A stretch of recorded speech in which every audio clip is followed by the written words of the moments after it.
Buenas noches para todos. Un saludo a los que siguen llegando y ojalá los demás miembros del grupo puedan participar de esta fiesta internacional que se está llevando dentro del movimiento espírita internacional por esta fecha muy importante para todos nosotros, que es el 31 de marzo, tanto por los fenómenos de Hydesville y las hermanas Fox 1848, como la desencarnación de Allan Kardec en 1869. Es importante destacar que entre estas dos fechas transcurrieron 21 años, y entre los fenómenos de Hydesville y la aparición de la doctrina espírita transcurrieron 9 años. Pero los 21 años que comprenden estos dos acontecimientos aquí representados, muy importantes para todos nosotros, se da para nosotros la aparición de un movimiento espiritualista en primera instancia, más que todo de carácter mediúnico, y posteriormente, como ya sabemos, la aparición de la doctrina espírita para el mundo. Con la ayuda de estas imágenes, de estas pocas láminas, vamos a recordar y a conmemorar estos hechos importantes para todos nosotros. Entonces recordamos que fue el 31 de marzo de 1848 que unos ruidos insólitos estaron de manera más ostensiva, de modo de atraer la atención pública, inclusive la atención de la prensa, y se transformaron en objeto de constatación por parte de numerosos observadores, a tal punto que marcaron en América del Norte la fecha del nacimiento de lo que se tituló el espiritualismo moderno. Recordemos que aquí estamos hablando de los ruidos, de los golpes y demás fenómenos que se producían en la cabaña de la familia Fox en Hydesville, fenómeno que indicaba que en esa casa nadie quería mudarse porque se escuchaban estos ruidos, y consideraban que en cierta forma, como lo dice la creencia popular, esa casa estaba endemoniada o embrujada, ¿no? Entonces permanecía desocupada. Tales fenómenos ocurrieron en una rústica cabaña, residencia de la familia Fox, a partir del primer diálogo con el espíritu el 31 de marzo de 1848. Los acontecimientos conmovieron a la población de esa villa en Rochester, ¿no? Apareciendo después las primeras demostraciones públicas en el salón más grande de Rochester, el Corinthian Hall, lo que trajo como resultado la formación del primer núcleo de estudio. Pero indudablemente era ya un núcleo de estudio, pero de la mediunidad, ya que la doctrina espírita aún no había nacido como tal. Se descubrió que los ruidos, como todos ya sabemos, es solamente un repaso, ¿no?, de la historia que estudiamos en los cursos que se dictan en las instituciones espíritas. Se descubrió que las ruidosas revelaciones provenían de un espíritu, de un vendedor ambulante de nombre Ryan Rosma, y también en otras biografías aparece como Ryan, pero el nombre que más se escucha es Charles Rosma, que fue asesinado y sepultado en el sótano de la casa de la familia de los Fox. Indudablemente, cuando esto sucedió, pues allí no vivían los Fox. Adeptos a la iglesia metodista, eran de la iglesia metodista, cuyas hijas Margaret y Catherine eran excelentes mediums, pero mediums de efectos físicos, y que por supuesto no tenían la formación doctrinaria ni disciplinaria como la que hoy encontramos en nuestras instituciones espíritas. En la célebre noche del 31 de marzo se registró el primer diálogo entre las hermanas Fox y el espíritu del vendedor ambulante, habiendo usado por primera vez uno de los presentes, el señor Isaac Post, las letras del alfabeto para la formación de las palabras, mediante la convención de que a las letras correspondían determinado número de golpes. Estaba pues descubierta la telegrafía espiritual, que fue el proceso adoptado en la utilización de las mesas giratorias.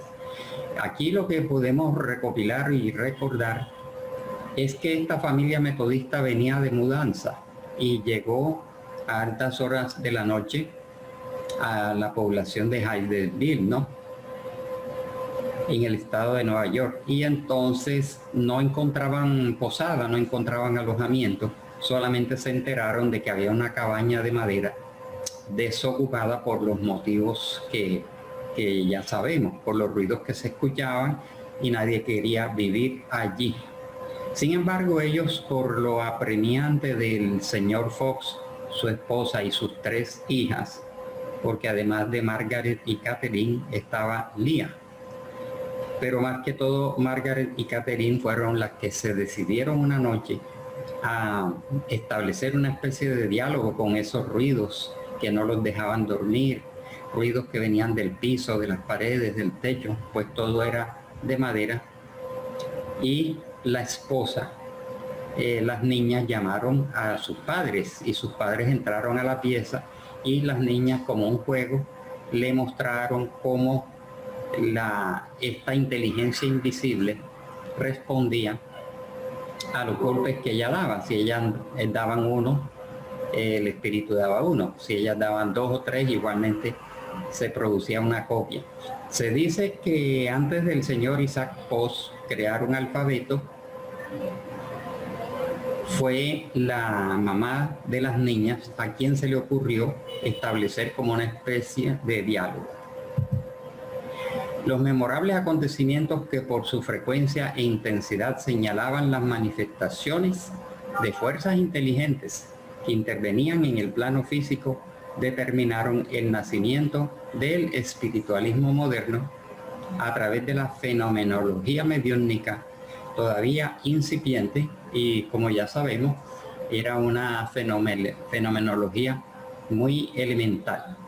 Esto quiere decir que a partir de esa especie de juego que las niñas inventaron, estaban creando un código de golpes y que obedecía inteligentemente a las invitaciones que ellas daban y a las preguntas que iban dando. Y entonces sí era un golpe y no eran 2 golpes, por ejemplo.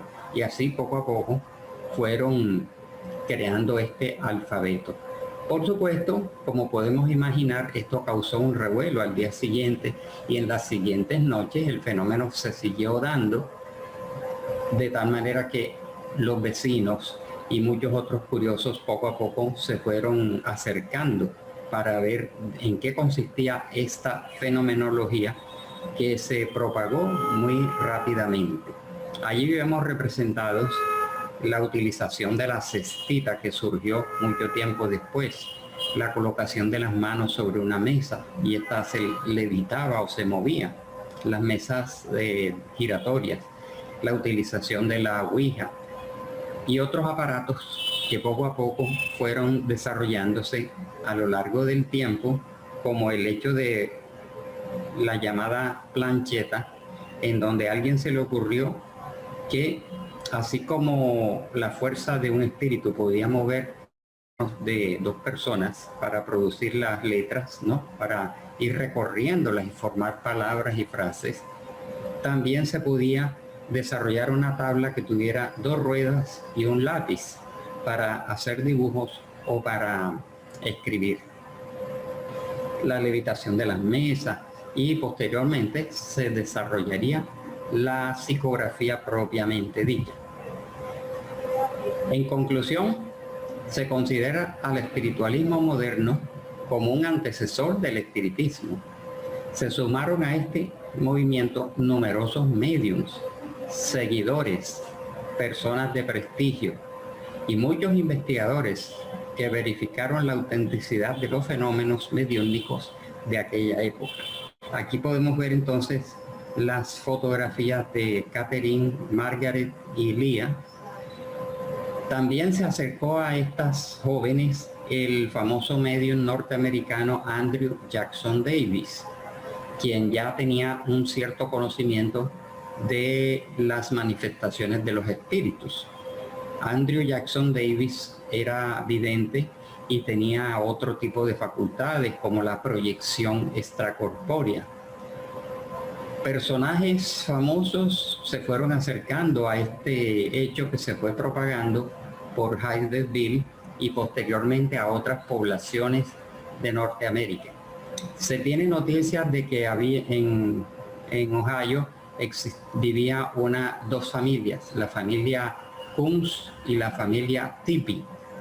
Los Kunz y los Tippie tenían 10 hijos en cada familia y todos eran mediums, ¿no? Por aquello de que en cierta forma la predisposición a la mediunidad se hereda. Hay algo en el cuerpo físico que facilita la mediunidad, aunque en sí la mediunidad está en el espíritu, pero como encontramos en el libro de los mediums, pues hay disposiciones orgánicas que facilitan la mediunidad propiamente dicha. Entonces los Kunz y los Tippie en Millfield, Ohio, también descubrieron que tenían facultades de efectos físicos muy parecidas a las Fox, ¿no? Unos cuantos años después de ellas, hacia 1853 aproximadamente. Ellos desarrollaron la famosa cámara espiritual y la batería electromagnética. Eso consistía en que ellos construyeron en sus casas un cuarto, destinaron una pequeña habitación para hacer un círculo entre todos ellos y colocaban una mesa con una serie de instrumentos musicales. Hacían una oración, hacían su sesión y con la utilización de las energías de ellos, los espíritus empezaban a hacer sonar esos instrumentos musicales y instrumentos de percusión, por lo cual ellos le llamaron batería electromagnética, cámara espiritual, telegrafía espiritual y diversos nombres. Vemos entonces al lado de Andrew Jackson Davis el juez John Edmonds, que fue un personaje que se acercó también a este movimiento que se fue propagando. También vemos a Robert Dale Owen y Isaac Post, que se dice que fue el que creó el alfabeto para que las Fox pudiesen, digamos, establecer esas conversaciones. Por supuesto que a partir de allí se originó este movimiento mediúnico, movimiento de carácter espiritualista. Llegó un momento en que ya la casa de las Fox, como podemos observar, fue insuficiente para que las personas acudieran, porque podemos imaginar que esa pequeña cabaña, cuya fotografía vemos aquí, se fue llenando de curiosos y estaban invadiendo el hogar. Por lo tanto, decidieron hacer reuniones de carácter público en el Corinthian Hall, en el salón, un salón en donde asistía muchas más personas.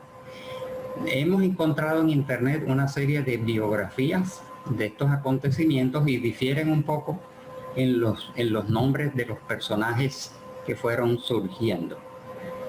Se propagó, como ya sabemos, como se nos enseña, por Norteamérica, y de allí con el tiempo esta fenomenología llegó a Europa, porque había un intercambio de turistas, de personas de negocios que viajaban de un sitio a otro, y poco a poco llegó a Europa la idea, la información, la noticia de que existía en Norteamérica un fenómeno de comunicación con los espíritus a través de ruidos, a través de golpes, a través de ouija, a través de la llamada plancheta, y también muchas manifestaciones que hacían que las mesas se movieran, levitaran, giraran, y poco a poco desarrollaron el sistema de las pequeñas mesas de 3 patas de madera muy liviana, para que la mesa, bajo la acción del magnetismo y la influencia de los espíritus,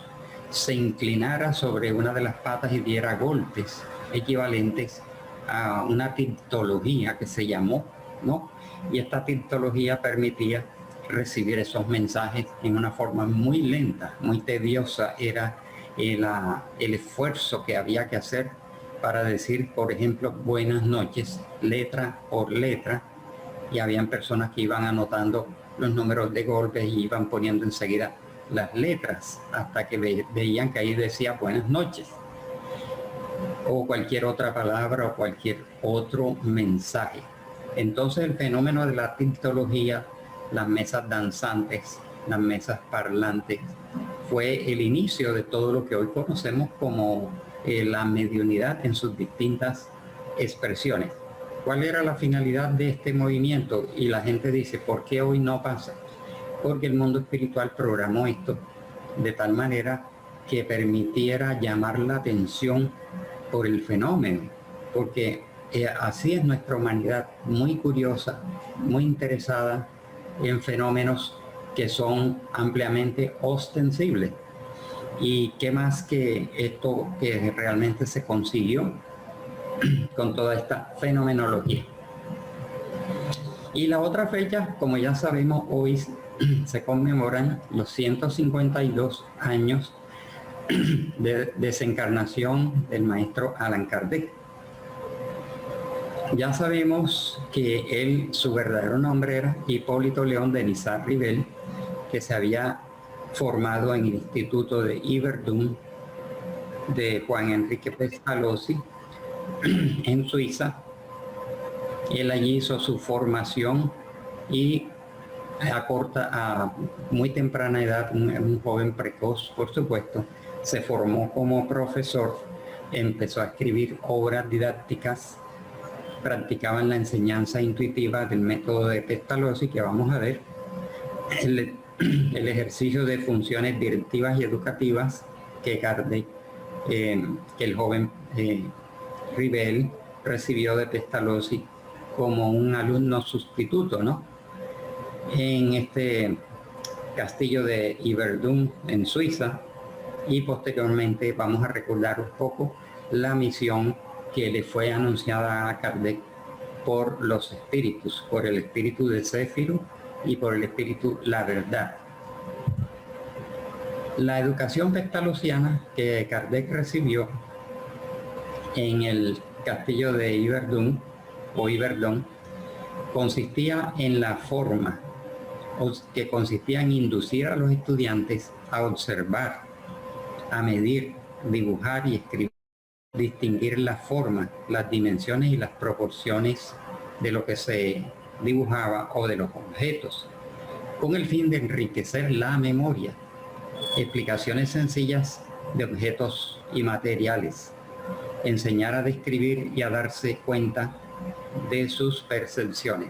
Fíjense que todas estas frases, estas palabras aquí resumidas, ya va indicando el por qué Kardec vino preparado y fue preparado, inclusive estando ya encarnado como Hipólito León de Nizar-Rivel, para acostumbrarse a desarrollar la observación. Y fue lo que él aplicó cuando fue invitado a observar el fenómeno de las mesas giratorias.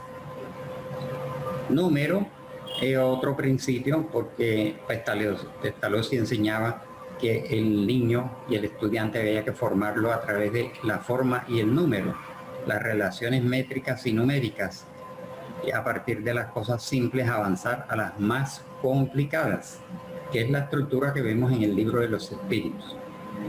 Esto quiere decir que Kardec también fue un aventajado estudiante y después profesor de aritmética y de cálculo mental y de matemáticas. También vemos que el desarrollo de la percepción sensorial, la capacidad de observación y de la reflexión, que fueron elementos que Kardec obtuvo en el Instituto Pestalozzi y que después lo aplicaría ampliamente como su misión de codificador. Ahí vemos una gráfica de Juan Enrique Pestalozzi con sus alumnos. Es un grabado, un dibujo. Entonces, ya sabemos que Kardec nació en 1804 y desencarnó en 1869. Desencarnó relativamente joven y fuerte, se puede decir, ¿no? Vemos que fue pedagogo, escritor, investigador, políglota, traductor y humanista francés. Dominaba el alemán, el inglés, el holandés y sólidos conocimientos de latín, griego y gaulés. Fue miembro de más de 12 sociedades, academias e institutos en Francia. 12 sociedades, o sea que Hipólito León de Misarriel era un hombre de mucha cultura, ¿no? Como políglota, investigador, humanista, escritor, pedagogo y traductor. Entonces, esto facilitaba que él se fuera vinculando a academias, a sociedades e institutos de ciencia, de arte, de cultura. Y una de esas academias era la Sociedad de Magnetizadores, que ya existía en Francia, ¿no? Escribió más de 20 obras de educación y pedagogía que fueron acogidos en el sistema educativo de Francia, llevando el método pestalozziano de educación a Francia. Es un recorderis.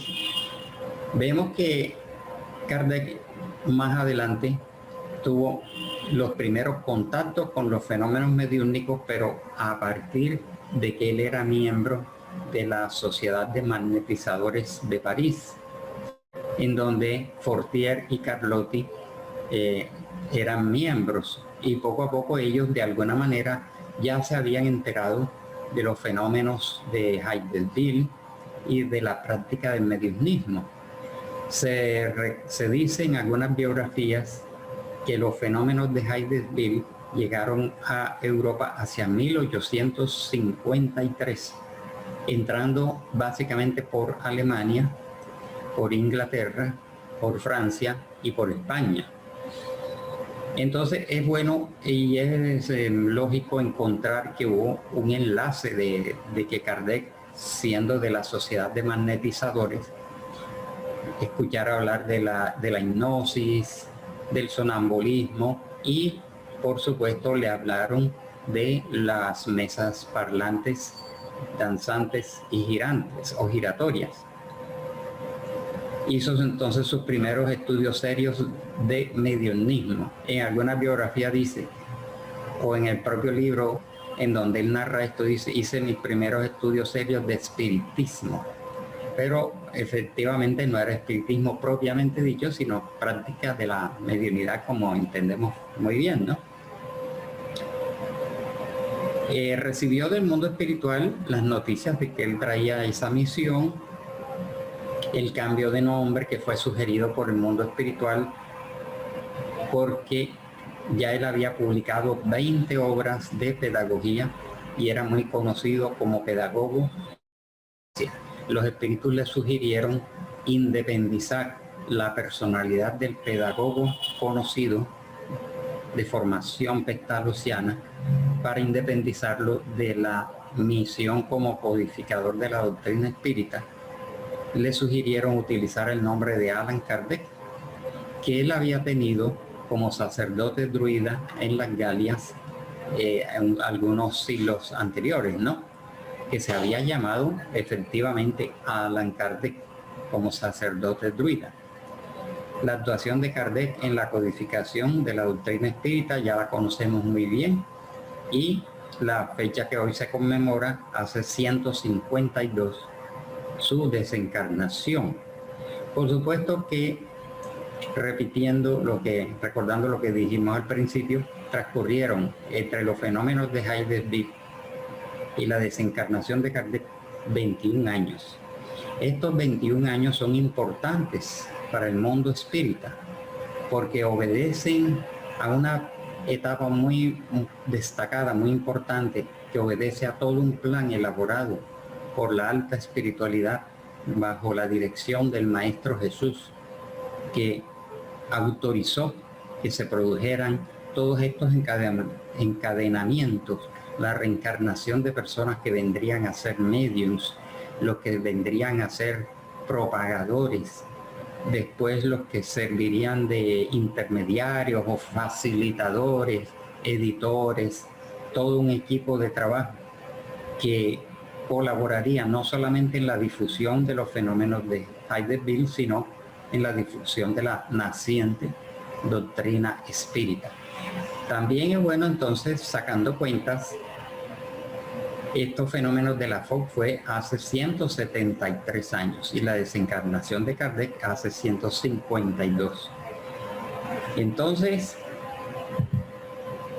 Kardec dice que él empezó a escuchar de las mesas danzantes, parlantes y giratorias hacia 1854, 1855, invitado por Fortier y Carlotti, ¿no? Que eran conocidos, ante todo Carlotti, que había sido un amigo durante mucho tiempo, y Fortier, que había sido magnetizador, porque en ese momento era magnetizador. Le insistieron y recordemos que él se manifestó escéptico, porque ellos le decían: maestro, hemos visto un fenómeno en donde unos sensitivos colocan sus manos sobre una mesa y la hacen vibrar, y al cabo de un tiempo la mesa empieza a moverse, a inclinarse hacia un lado y hacia otro y a girar, ¿no? Kardec no quiso asistir a estos fenómenos desde un principio, pero consideró que el magnetismo era una forma de electricidad, y así como se estaba desarrollando el proceso de la electricidad industrial, ¿no? La fuerza del vapor y otras energías del calor podían mover máquinas pesadas, no le extrañaba que el magnetismo de las personas pudieran hacer mover una mesa. Hicieran varias manos, varias personas concentradas, esto no se le hacía extraño. Pero un tiempo después le dijeron: maestro Rivel, ya la mesa no solamente vibra, gira y se eleva, sino que ahora habla. Entonces él, es aquella famosa frase, más o menos, cuando les contestó: ya esto parece un cuento para hacer dormir a tontos y a niños, porque si ustedes me demuestran que una mesa tiene cerebro para pensar y nervios para sentir y músculos, el día que ustedes me demuestren que la mesa tiene eso, yo creeré que la mesa habla. Mientras tanto, esto es un cuento para tontos.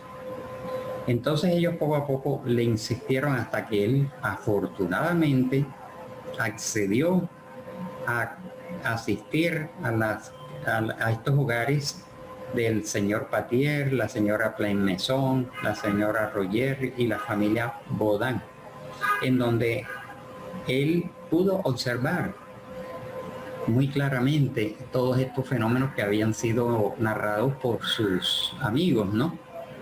Y encontró que habían personas serias, personas de cultura, personas de muy buena educación, que se dedicaban a este intercambio.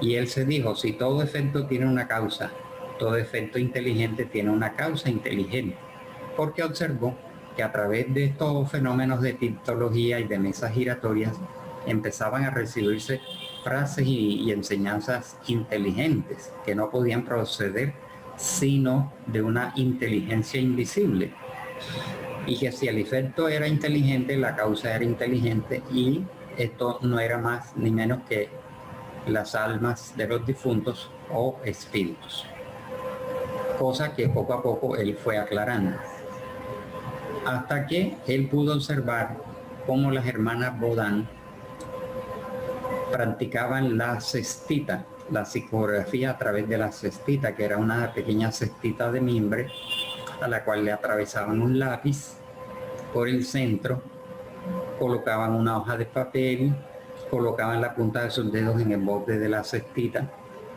y al rato esta empezaba a moverse y a escribir letras, palabras y frases completas con una enseñanza muy bien hilvanada. Fue lo que más lo convenció y le llamó la atención. Y él dijo: ellas solamente apoyan la punta de los dedos en el borde de la cestita, no pueden manipular para fingir unas letras o una escritura. Y con el tiempo los espíritus le indicaron, ya no es necesaria la cestita, que las medium tomen el lápiz o el bolígrafo, como se llamara entonces, la pluma, con esa tinta que humedecían, y pudieron escribir mucho más rápido. Se olvidaron a partir de allí de la famosa cestita. Y él escribió así en obras póstumas, o está contenido en obras póstumas. Fue ahí que por primera vez presencié el fenómeno de las mesas que giraban, saltaban y corrían, en condiciones tales que no dejaban lugar a cualquier duda. Asistí entonces a algunos ensayos muy imperfectos de escritura mediúnica en una pizarra, con el auxilio de una cesta. Mis ideas estaban lejos de aclararse, mas había allí un hecho que necesariamente provenía de una causa. Yo entreveía en aquellas aparentes futilezas, en el pasatiempo que hacían de esos fenómenos algo serio, la revelación de una nueva ley que decidí estudiar a fondo. ¿No? Miren entonces cómo Kardec decide estudiar a fondo estos fenómenos que, aunque eran tomados con futileza, con superficialidad, revelaban una nueva ley, una ley oculta que no era conocida y que él decidió estudiar a fondo, afortunadamente. Y sigue diciendo, en poco tiempo se presentó la oportunidad de observar más atentamente los hechos, como aún no lo había hecho. En una de las reuniones de la señora Plain Maison, conocí a la familia Baudin, que residía entonces en la calle Rochechouart. El señor Baudin me invitó a asistir a las sesiones semanales que se realizaban en su casa. Miren que ya hacían reuniones semanales, y a las cuales me torné desde luego muy asiduo. Los medium eran las dos señoritas Baudin, que escribían en una pizarra con el auxilio de una cestita, que se encuentra descrita en el libro de los medios. Ese proceso, que exige el concurso de dos personas, excluye toda posibilidad de intromisión de las ideas del medium. Allí tuve la oportunidad de ver comunicaciones continuas y respuestas a preguntas formuladas, algunas veces hasta preguntas mentales, que evidenciaban la intervención de una inteligencia extraña. Entonces fíjense que Kardec no solamente visitaba a esta familia, vamos a retroceder, sino que veía también en otros hogares de París que se hacían estas prácticas. Y él desarrolló un método de observación que consistía en que en un lugar se recibían unos mensajes y las mismas preguntas se las formulaba a los espíritus en otro de los hogares, y comparaba de que, aunque las palabras diferían, las ideas seguían siendo las mismas y las entidades eran las mismas. Y formulaba preguntas escritas, preguntas verbales, y también las sometió a preguntas mentales, y para su sorpresa eran respondidas por los espíritus comunicantes. Fue allí donde hice mis primeros estudios de espiritismo, como vimos anteriormente. Menos aún por revelaciones que mediante observaciones. Apliqué a la nueva ciencia, aquí está el método de Kardec, como lo había hecho hasta entonces con las demás, el método experimental, sin aceptar nunca teorías preconcebidas. Observaba con atención, comparaba, deducía las consecuencias, buscaba desde los efectos, remontándome las causas por deducción y el lógico encadenamiento de los hechos, admitiendo una explicación como valedera cuando solo podía resolver todas las dificultades. Entreví en tales fenómenos la clave del problema tan oscuro y controvertido del pasado y el porvenir de la humanidad. Son importantes frases de Kardec que aparecen más que todo en obras póstumas.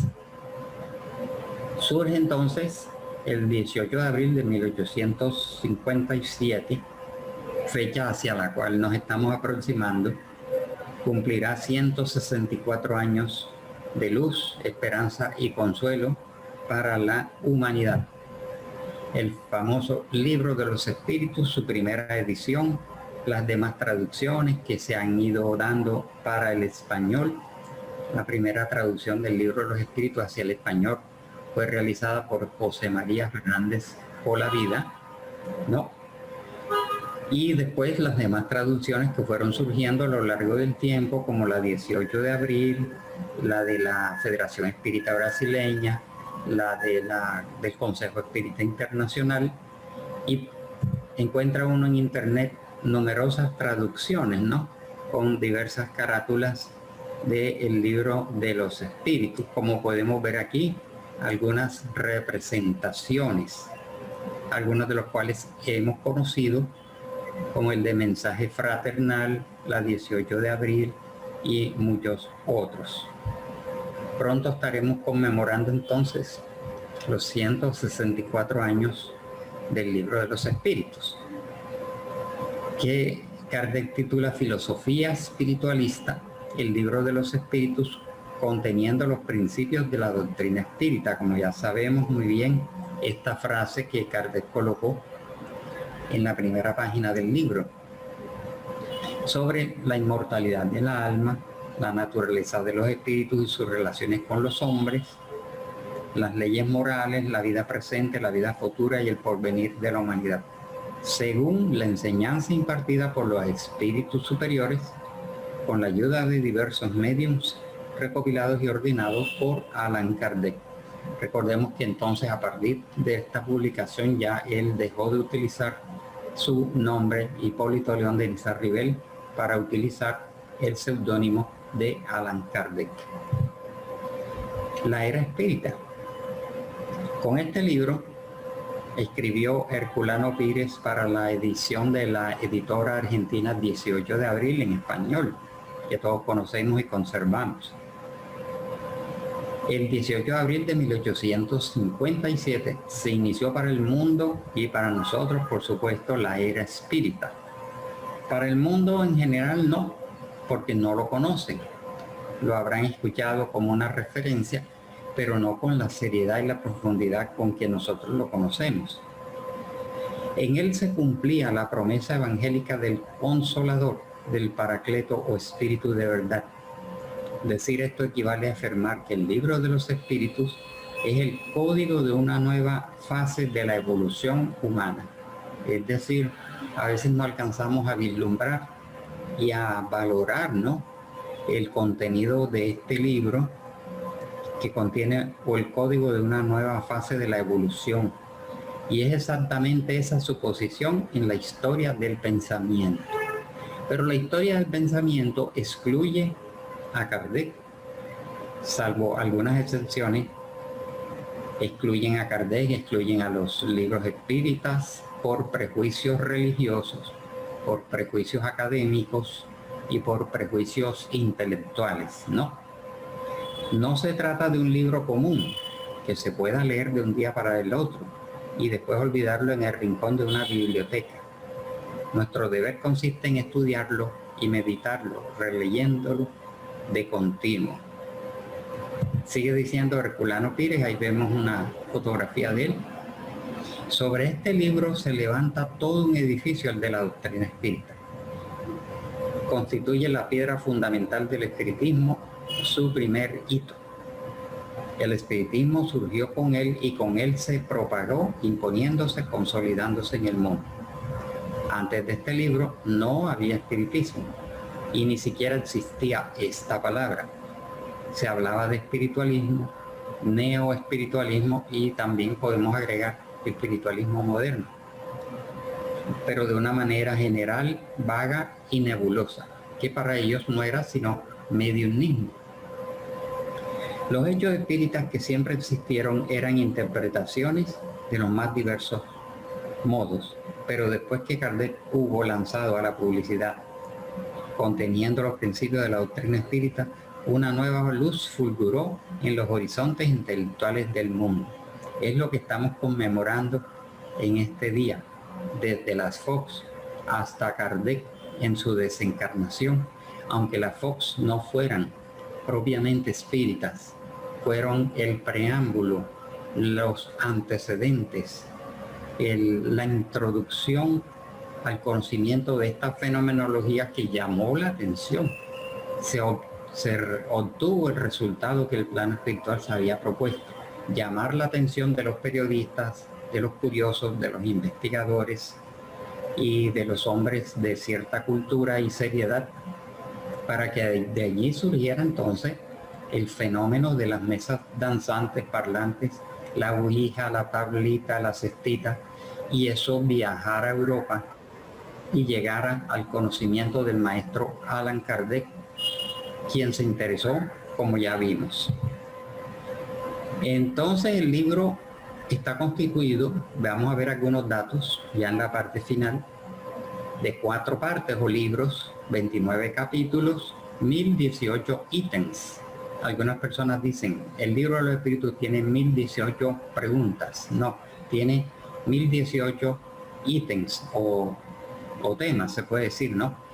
Y recordemos que hay algunos ítems que tienen una segunda y tercera pregunta, por decir A, B y C, ¿no? Lo cual nos da un total de 1215 preguntas y sus respuestas del mundo espiritual. 1215 preguntas, respuestas de los espíritus, 30 temas y 82 subtemas. La primera edición, 1857, editora Dentu. La segunda edición ya por Didier, ya conocido de Kardec. La primera edición tenía que apenas 501 preguntas y sus respuestas. Y la segunda se duplicó a 1018 ítems. La tercera edición se publicó en 1860 y la cuarta en 1861, lo que indica la propagación y el interés que se generó de esta obra. Los medios que intervinieron en el libro de los espíritus, recordemos a las hermanas Fox, acá encontramos a las hermanas Baudin, que también eran de 14 y 16 años, la hija del señor Carlotti, la medium Hermance Dufault y la señora Ruth Celina Jaffet, en un trabajo durante 15 meses para obtener el libro de los espíritus. Utilizó Kardec un método, vamos a verlo rápidamente: elección de colaboradores mediúnicos insospechables, tanto a su aspecto moral como en lo que se refiere a la pureza de sus facultades y a la asistencia espiritual que recibían. Análisis riguroso de las comunicaciones desde el punto de vista lógico, así como su cotejo con las verdades científicas demostradas, descartándose todo material que no fuera que no pudiera ser justificado lógicamente. Contralor o control o verificación, ¿no?, de las entidades espirituales comunicantes por medio de la coherencia de sus comunicaciones y el tenor de su lenguaje. Y cuarto, del método de Kardec, consenso universal, vale decir, concordancia de varias comunicaciones obtenidas por diferentes medios en forma simultánea y en lugares diversos acerca de un mismo tema. Y concluimos aquí con estos personajes que intervinieron en el dictado del primer libro y que siguieron apareciendo en las demás obras, muchos otros más espíritus. El espíritu de verdad, Sócrates y Platón, San Juan Evangelista, San Pablo, San Agustín, San Luis, Emmanuel Swedenborg, San Vicente de Paúl, Lamennais, Fenelón, Benjamin Franklin y también, ahí está colocado, Pablo Apóstol, ¿no? La inquietud de siempre es que Pablo no fue apóstol, pero actuó como un apóstol de Cristo y se hacía llamar el apóstol de los gentiles. Por eso él firma Pablo Apóstol. Y el tema que todavía no está completamente desentrañado, que es el espíritu de verdad, que algunos dicen es un conglomerado de espíritus superiores. Otros dicen sí, un conglomerado de espíritus superiores comandados y dirigidos por el Maestro Jesús. Y otros dicen que es el propio Maestro Jesús como espíritu de verdad, ya que en uno de los mensajes en donde Kardec narra este episodio, que él le pregunta a una entidad, a Céfiro, que le describa lo que está viendo, y Céfiro le dice: aquí están fulano, fulano, fulano, y flotando en el espacio el espíritu de verdad, como si fuera Jesús. E inicialmente, en los primeros mensajes que nosotros leemos hoy, firmados por el espíritu de verdad, realmente Kardec los tenía como firmados por Jesús, pero por prudencia, por moderación y para no causar muchas polémicas, decidió cambiar el nombre de Jesús por espíritu de verdad. Pero lo importante aquí es que Jesús es el guía y modelo de la humanidad, el que preside la instalación y la transmisión, presidió la instalación y creación del espiritismo, ¿no?, como doctrina, y que se apoyó en estos personajes cuyas gráficas aparecen allí, de Sócrates y Platón, Juan Evangelista, San Pablo, San Agustín, San Luis, Swedenborg, Vicente de Paúl, Lamennais, Fenelón y Benjamin Franklin, y muchos otros espíritus que dictaron las demás obras, siendo para nosotros la conclusión de este importante periodo de los 21 años en donde se elaboró todo este plan para la humanidad. Vemos entonces aquí el anuncio de la desencarnación de Allan Kardec en este periódico de París, ¿no?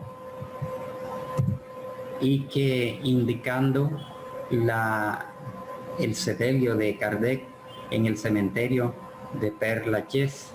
Primero fue sepultado en un cementerio, después fue trasladado a este, en donde se levantó el famoso dolmen en la tumba de Kardec, que puede ser y es numerosamente visitada durante todo el año por muchos observadores, espíritas y curiosos, en donde está escrita la famosa frase de renacer, progresar siempre, tal es la ley, concluyendo con esta lámina la clase de hoy. Bueno, entonces, si hay alguna inquietud, alguna pregunta, vamos a ver cómo estamos de tiempo. Sí, bien, bueno, gracias. Tenemos tiempo suficiente. Cualquier pregunta o comentario o aclaración, pues por favor, adelante.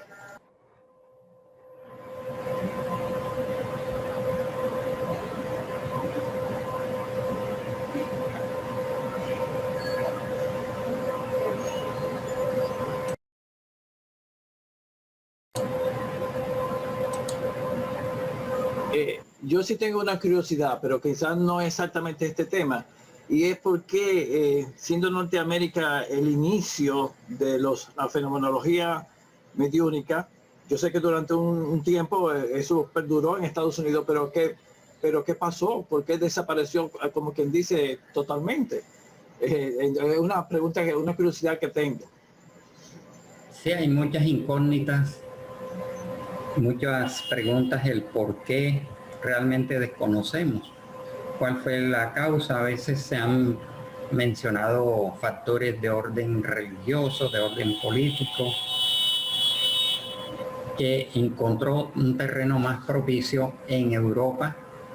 Y recordemos que en Francia, en Inglaterra, en España, en Alemania y en los otros países de Europa empezaron a reencarnar numerosos mediums, muchísimos más numerosos que los que estaban en Norteamérica, así como los investigadores. Yo pienso que el mundo espiritual debió tener una razón muy importante que no permitió que en ese momento no prosperara el espiritismo en Norteamérica, sino que fuera escogida Francia, ¿no?, y París como la ciudad de la ciudad luz, en donde recordemos que Francia ha tenido un papel muy importante en los derechos del hombre, las libertades, la libertad de pensamiento, libertad de expresión, libertades políticas y sociales.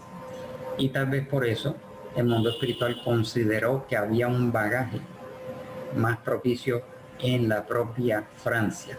Y es la misma inquietud que podríamos plantear el por qué el espiritismo no se mantuvo vigoroso en Francia y sí se trasplantó, por, como dicen así, hacia Brasil y en Latinoamérica, ¿no? Porque el espiritismo sigue en Francia, pero no tuvo esa proyección que hoy vemos en una tierra más propicia como Brasil y Latinoamérica, ¿no? Entonces, algún día sí sabremos las causas profundas, pero todo depende de la cultura, de los factores políticos, factores religiosos, raciales, todo eso debió influir para que esto fuera así. Sí, gracias. Otra pregunta, inquietud. Sí. Es un paseo rápido para hoy conmemorar sencillamente, digamos, pero muy importante para nosotros, el 31 de marzo. Yo sí tengo una inquietud, Álvaro. No sé si entendí bien. Yo tengo entendido que el espíritu de verdad es un conjunto de espíritus versados en diferentes conocimientos, que ellos forman la parte y que Jesús es el que los gobierna. No sé si te entendí bien lo que... Sí, así es. Esa es la teoría más generalizada, incluso comentada por Divaldo en alguna ocasión. Sí. Que el espíritu de verdad se puede considerar como un cuerpo colegiado, un cuerpo de espíritus superiores, que incluso pueden ser estos que nosotros hemos mostrado allí, ¿no? Dirigidos lógicamente por el Maestro Jesús. Y hay otros escritos que hemos visto en donde tratan de demostrar que el espíritu de verdad es Jesús en persona. Pero esto no hay manera como de comprobarlo, no tenemos recursos para... Pero lo más lógico, más que el nombre, lo más lógico es entender que todo este movimiento es dirigido por Jesús y que tiene todo un cuerpo de espíritus superiores que transmitió la doctrina y que hoy siguen trabajando por el movimiento espírita. Sí, y hace poco yo leí que había millares de espíritus que formaban el conjunto de los espíritus de verdad.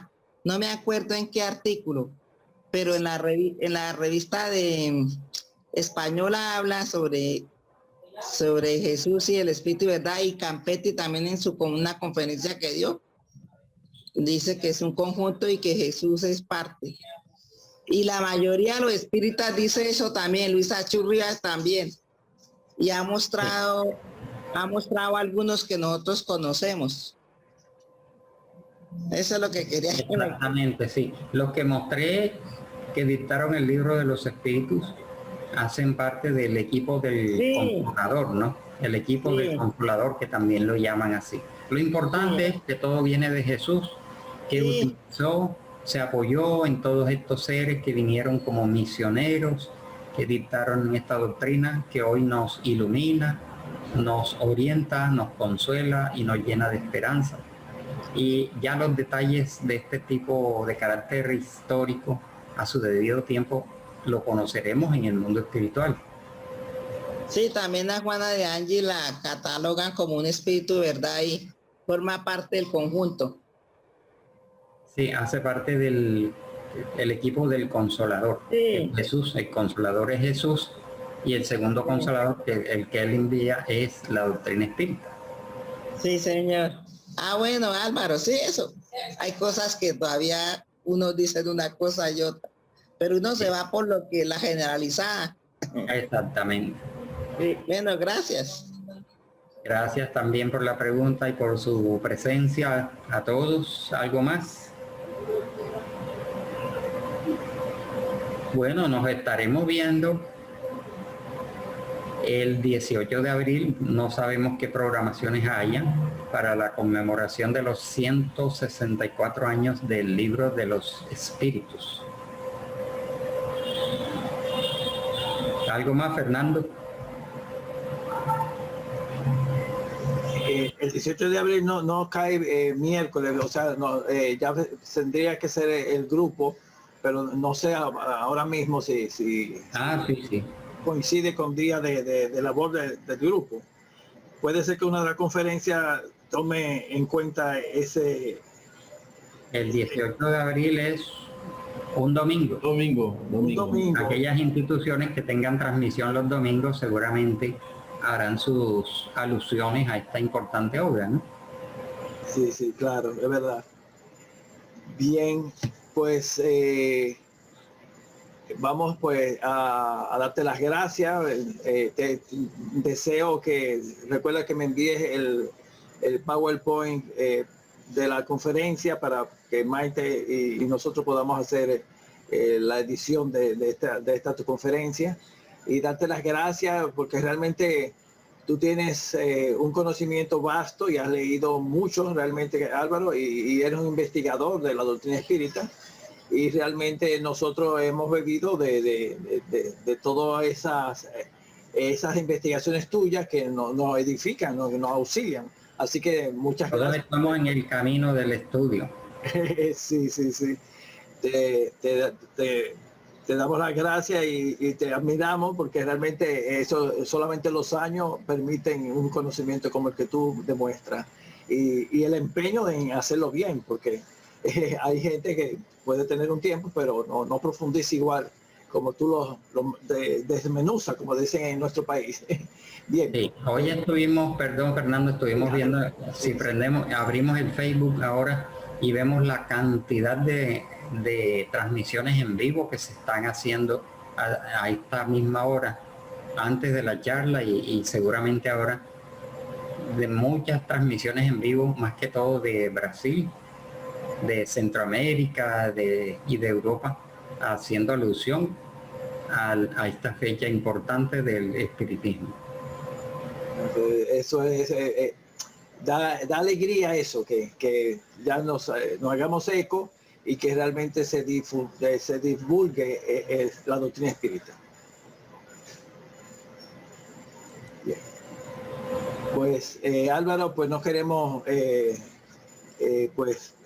quitar más de tu tiempo, que gracias a Dios te vacunaste. Ahora todos los que estamos aquí, todos llegaremos a vacunarnos. Álvaro se vacunó igual que Divaldo y no le pasó nada. Bien, quería compartir con ustedes. Sí, pues, nada. Todo bien. Ahora viene la segunda dosis. Sí. Bien, aquí le comparto la programación del próximo miércoles. Samuel Lozano será el facilitador, y vestimenta de los espíritus es algo interesante desde el punto de vista de, pues, en cierto sentido para el vidente, pero para todos no, es un tema como que es curioso para nosotros y es bueno saber cómo son estas cosas. Pues bien, déjenme dejar de compartir. Pues nada, muchas gracias, Álvaro. Quiero ahora que los demás pues te expresen, te han expresado en el área de texto las gracias y bueno, que sigas en tu siembra. Gracias a Dios. Gracias. Sí, Álvaro, muchas gracias. Ahí estamos en sintonía. Gracias a todos ustedes por su atención. Damos las gracias al mundo espiritual, ¿no? Así es. Gracias, Álvaro. Excelente. Tienes razón, Álvaro. Falta la oración final. Tienes razón. Discúlpame.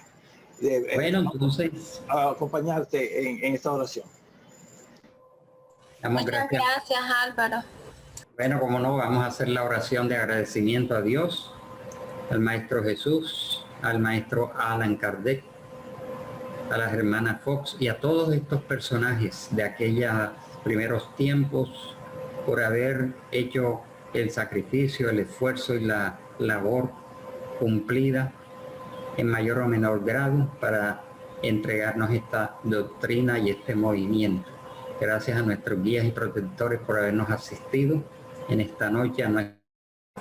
Pedimos vibraciones de lo alto para nuestros hogares, para la salud de nuestros familiares, para todos los enfermos de COVID-19 en el planeta y para todos los que han desencarnado por esta pandemia, se sigan recuperando y sigan reencontrándose, progresando todos. Igualmente pedimos por todos los espíritus desencarnados, por nuestros familiares desencarnados, y que en horas de la noche seamos esclarecidos para ampliar todos estos conocimientos, que una vibración positiva se esparza por nuestros hogares, por nuestros familiares, y pasemos todos una feliz noche. Gracias a todos ustedes por su compañía y su atención. Gracias a ti, Álvaro, por tu presencia con nosotros. Bueno, gracias por la oportunidad y hasta la próxima. Bye, hasta la próxima.